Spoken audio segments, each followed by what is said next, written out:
Кадамжай району Өзбекстан менен чегарага жакын Актурпак айыл аймагындагы талаада ушул учурда иштебей токтоп турган 100дөн ашык нефть соргон скважиналарын көрүүгө болот. Аны менен кошо боз талаада газ бөлүштүргөн ишканалар да айланасы тор менен тосулуп, корукта турат. Жалпысынан Актурпак айыл аймагында 1950-жылдардан бери Өзбекстан иштетип турган 3 газ бөлүштүргөн ишкана жана нефти соргон 100дөн ашык скважина, нефти топтогон чоң атайын идиштер дагы деле сакталып турат. Бул аймакта кошуна өлкө дагы деле ээлеп турган мүлк жана жер аянты үчүн ижара акы да төлөбөйт. Муну баягы паритетный комиссия чечет.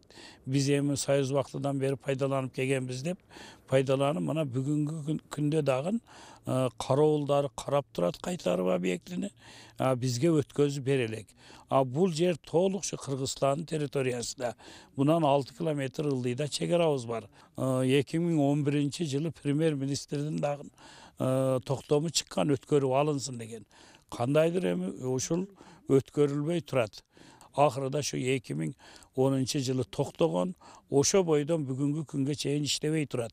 Булар убактылуу метод менен азыр 20дан ашык киши келип, ушул объектилерин кайтарып турат. Бүгүнкү күндө эч кандай бул жерде нефти өндүрүлгөн да жок, газ дагы камалып аткан жок. 1970-жылдары бул аймакка суу чыгарылып, бүргөндү өрөөнү өздөштүрүлүп, эл көчүп келген. Ошол учурдан келген Эгемберди Жапаров Өзбекстандын эсебинде турган мүлктөрдүн бирин койбой эсептеп чыкканын айтат. 2010-жылга чейин анча-мынча нефти өндүрүлүп, Өзбекстанга кетип турган. 2010-жылы өкмөттүн чечими менен бул жерлер Кыргызстанга өткөрүлүшү керек эле. Бирок алиге чейин ишке ашпай турат. 1999-жылы 2000-жылдары ошол губернатор болуп келген Маматай Балаевичтин демилгеси менен бизге задания берген мага тартып бардыгыны эмеге жөнөтөсүн, албом кыласың деп. Ошондо бирме-бир тартып чыкканда 189 мындай скважина болгон.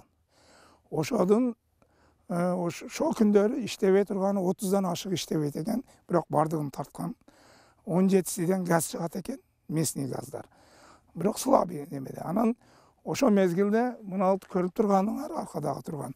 Бул компрессор деп коебуз. Биздин мурда 53-жылдан бери тартып алынган жерде жерибиздин катмары мындай шык болгонуга байланыштуу бу жерде камера болуп калганда, ошо камерага Бухаранын газыны камаган.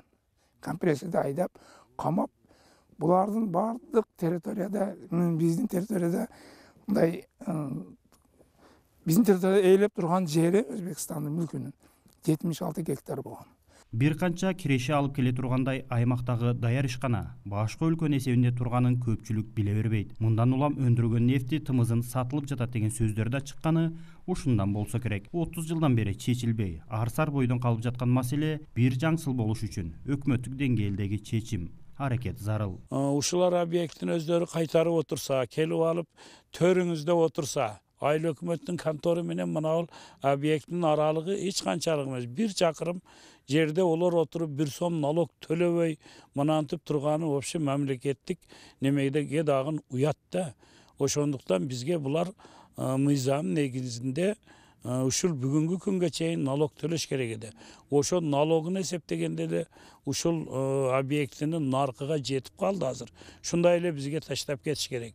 Бул баягы 92-жылғы Минскидегі соглашение бойынша безвозмездный бұл объектлерді Кыргызстанга өткөзүп, мына Кыргызгаз бүгүнкү күндө чыгып пайдаланып, бүт Баткен обласы боюнча газ менен камсыкса болот.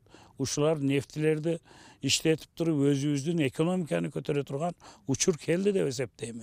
Актурпак айыл аймагында жайгашкан Өзбекстан ээлик кылып турган нефти өндүргөн жайлардагы мүлк жана жерлердин макамы алиге чейин ачыкталбай турат. Айыл аймактын кошуна өлкө менен чегарасы болсо 24 чакырымы эки тараптуу такталып, 2,5 чакырымдай гана калган. Өткөн жумада социалдык тармактарда бул аймактан кошуна өлкөлөргө күнүнө 1000 тоннадай нефти тымызын сатылып жатат деген маалымат талкуу жараткан. Бул маалымат туура эмес. Анткени нефти өндүрүү 10 жылдан бери токтотулган деп облустук акимчиликтен да билдирүү таратышкан. Бирок бул жерлер качан, кандай шартта иштетилери айтылган эмес. Жеңиш Айдаров, Азаттык, Баткен.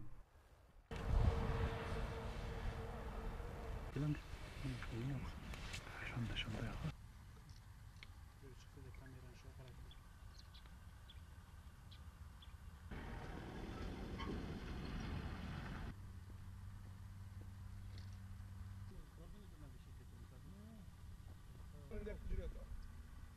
Агроном болып иштеген да.